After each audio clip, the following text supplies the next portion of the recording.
And consequently, a killer squad composed of 101 lethal and dreaded officers from the administration police and seconded to the National Intelligence Service, accompanied by officers from the DCI, the Anti-Terrorism Police Unit, the General Service Unit, and the regular police were deployed. This killer squad have been carrying out extrajudicial killings and abductions. Yesterday, they were mobilized and cordoned off and blocked all exits from Gatanga constituency. This squad was armed to the teeth and hooded and with masks to conceal their identity because of the heinous acts they wanted to commit on us. This is despite that there are existing guidelines from the High Court that officers should be in uniform and not conceal their identity. At about 2:30 p.m., we received further intelligence from the deployed patriotic officers who are not in agreement with the information that they had clear instructions to plant arms and weapons in our convoy to provide evidence to arrest us and get evidence that they could charge us with in court. After about 30 minutes, the killer squad was joined by their counterparts who are highly trained in the use of biological weapons. Their instructions were to poison me through inhaled chemicals that would paralyze my brain within 3 months. This was the intent and the purpose of the whole operation. My team and I sought alternative routes as guided by the deployed security personnel, majority of whom are our supporters and opposed to what is going on. We have credible information that President Ruto has directed that my private security personnel be disarmed and be targeted for withdrawal of their licenses so that they can leave me vulnerable to allow room for goons to attack and possibly eliminate me. President William Ruto has expressed ungovernable anger that the state-sponsored goons are being overpowered by my private security personnel who are licensed gun holders. President Ruto is furious that the people of Kenya have not forgotten about the Kiambaa church massacre, where children and women were tortured in the 2007 and /8 post-election violence, and is unhappy that I keep on reminding the people of Kenya of the heinous act. I want to say that although Kenyans forgive each other, they cannot forget this, and there is nothing the president can do about it. The president was also utterly livid that I exposed his grabbing of 5-acre piece of land inside Gong Forest, where he intends to put a private hotel. About my statement on post-election violence, this was a precautionary statement and not incitement. It is based on historical facts and past electoral experiences of 1992, 1997 and 2007 controversial elections, that we must have a free and fair election in 2027. It is my civic duty as a leader to remind IEBC, all agencies and institutions charged with election management, that they must deliver free, fair, verifiable and credible election. I have heard the CS Interior and other pretenders to the throne claim that they will not allow political violence. I urge them to walk the talk. Since November 2024, political violence of great magnitude has been meted on me, my family and my supporters. Not a single case has been prosecuted. For instance, on 28th November 2024, at a solemn funeral service in Limuru, Kiambu County, I was attacked by organized criminal gangs under police escort. On 28th December 2024, in Shamata, Nyandarua, an inspector of police flanked by criminal gangs threw tear gas canisters at me.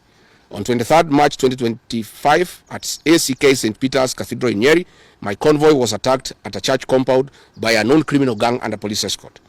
On 29th March 2025 in Naivasha town, we were attacked by the police. On 6th April 2025, at a church service in Mwik, PCA, hooded goons attacked us inside the church. We dismiss with contempt the loose talk by CS Interior that during the DCP party unveiling, where goons dared to cause chaos, were fighting for handouts from us. These were state-sponsored, but fortunately, they were overpowered by security personnel and supporters. The CS has given instructions that instead of arresting the said goons, they disarm my security personnel to give goons free access to me and my supporters in future occasions. Let it be known that our party, DCP, has organic support, and we do not pay supporters to attend our meetings the way the government is doing to people to attend their meetings. Finally, let me assure the planners of this violence that you will not stop the cause of the people of Kenya. The one-term movement and the DCP party popularity will not be stopped and will not be slowed down. The cause to liberate Kenya is not about RIGATHi GACHAGUA. All the leaders with me, wasting time and resources to stop me is a zero-sum game.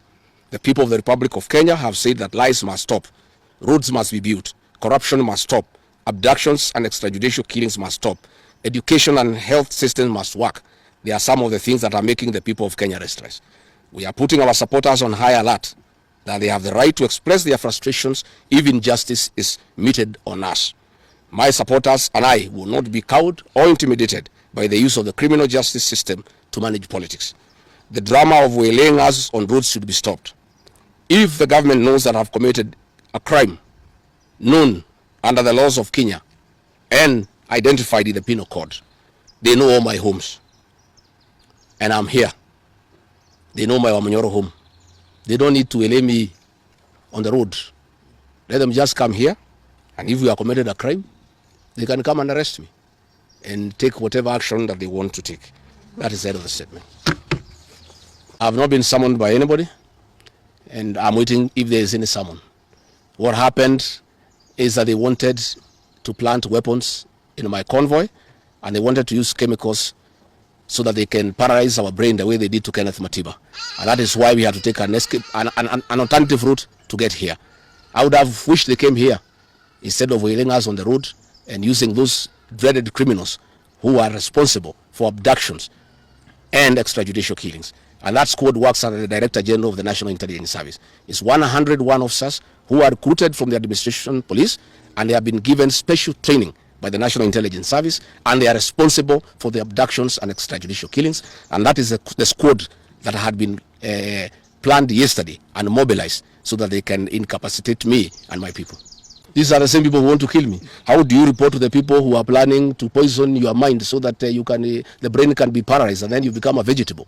I cannot report. And I wrote to the Inspector General of Police and the Director of Criminal Investigations. Instead of answering the issues I addressed, told me to report to the next police station. Yet all these things have happened under the cover of the police. So it is useless to go and report to the police. That is why I'm talking to the people of Kenya, so that if anything happens to me, President William Ruto must be held accountable. And I want to say, when they hounded me out of office, I pleaded with my supporters to stay calm and express their displeasure by singing.